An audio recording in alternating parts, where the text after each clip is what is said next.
Hi there folks, welcome back to Rich Reviews. The latest of the films that didn't go wide release in theaters, didn't make much money, or found its way on the internet.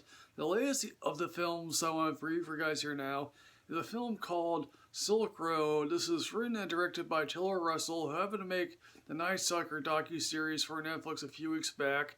And this tells the rise and fall of Ross Ulbricht, who created Silk Road, the online platform to sell illegal drugs, considering that fact that the war on drugs has been a miserable failure for so many years, and it tells the launch in 2011 to Ross Ulbricht's capture in 2013, and apparently Silk Road had two previous star incarnations since then, one that got shut down in 2014 and one got shut down shortly after the second incarnation got shut down. Here, Ross Ulbricht is played by Nick Robinson, who happened to be in the first Jurassic World film, and also Love, Simon. As portrayed by Ross Ulbricht, he's proudly libertarian. He also happens to have a girlfriend played by Alexandra Shipp, and it's like, gosh darn it, why can't every guy get Alexandra Shipp? I mean, I would love to have a girlfriend that looks like Alexandra Shipp, but of course, we all can't. Obviously, there's the usual drama that comes with a relationship when you're running an online platform, and to me, in the back of my mind, there's a film version of this that stars Jesse Eisenberg as Ross Ulbricht, but of course, if Jesse Eisenberg had done this, we'd all be barely complaining that, oh yeah, he's just doing the Mark Zuckerberg thing again, only this time around, he's doing something highly illegal. Family, and one basically scene, then just practically sorry for the rest of the film, is sort of like, you can't commit to anything, please commit to something. You were originally going to do a Guinness Book of World Record type of thing, and then you completely decided the next day, I'm not going to do this thing. He apparently also ran a book truck, apparently.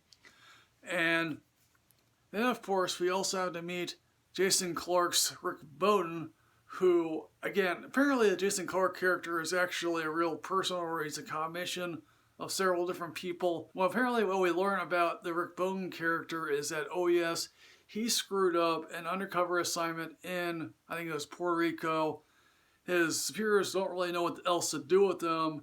And so basically he cast him off the cyber crimes unit, and his boss, who's apparently 20 years younger than him, basically is like, yes, I understand that you're here. You have 9 or so months left to go.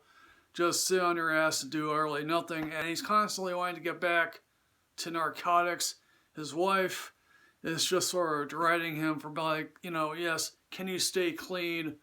I've heard this all before. And also, he has also a relationship with one of his local fence buddies. And I guess he also comes to learn about Silk Road during his time when he's basically nearing the end of his career. And also, there's a very weird thing going on where he has to pay for his daughter's school, which I'm thinking to myself, really? Is that really necessary? Maybe that's true, maybe it's not. This might be the only time I actually like Jason Clarke in a role. Here, he looks like, I don't want to be fucked with, so you better do as I say, and that's how he ends up meeting, or at least the online persona of Ross, who went by the username Dead Pirate Roberts. That's obviously from The Princess Bride. And obviously, I think probably the best thing about this film is to show you how far down the rabbit hole and trying to avoid capture of Ross Ulbricht that he decides to go for, or how he's negligent towards his girlfriend and his friend, or if you're to look up in real life how he got captured, that's actually how it plays out in the film. Obviously, yes, there was an attempt to get him pardoned by President Trump. Sadly, that did not happen. Yes, people should not be dealing drugs.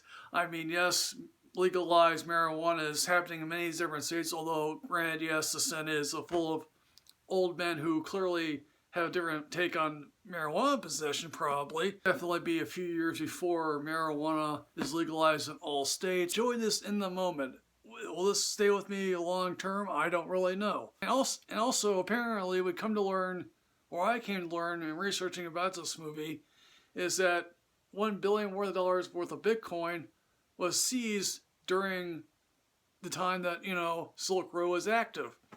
And we also come to learn about Bitcoin and the dark web. I always found myself thinking, is Bitcoin a scam?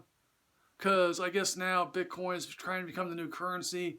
I know China is actually trying to use your credit score as a new currency. Jason Clarke gives a speech to his superiors, telling off his superior at one point at the end of the film, which is quite neat. But yeah, folks, what I'm going to say about Silk Road, I'm amazingly enough I'm going to give this a matinee rating, because clearly if you're into something really interesting to watch and not think twice about afterwards. So folks, Silk Road, have you seen this? What did you think? Please put everything in the comment box here below here, folks. As always, folks, like, comment, subscribe, and enrich yourself with knowledge. I'll see you next time, folks. Twitter at MichaelRichardRichus too. Yes, folks.